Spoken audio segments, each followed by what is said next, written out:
শালাকে কুচু কুচু কাটবো, তোমার ডাক্তার হবে।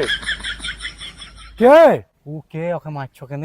ও ডাক্তার, হাতুড়ি ডাক্তার। আমার দাদু অসুখে পড়ে আছে, দেখো রোগী ডাক্তার রাখো। 10 জন হইলো আসা, আর আমি 3 জনকে মেরে দিয়েছি। তোকে আমি ডাক্তার।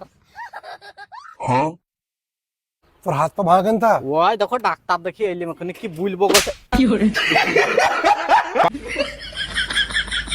অত পটর পটর শোনা টাইম নাই, চুপচাপ চ।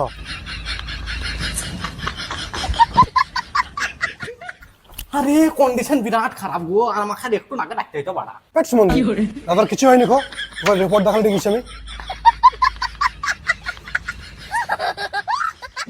রে তোমার দাদা বেঁচে আছে কি করি গো? তোমার দাদার বুকে তো একটা ফুচি হয়ে গেছে। আরে সুমন্দি, ওটা আমার বুকের ছবি লয়, ওটা আমার পাছার ছবি। আর ওই খুঁচিটাও বুকের লয়। तो चलिए शुरू करते हैं। ওকে।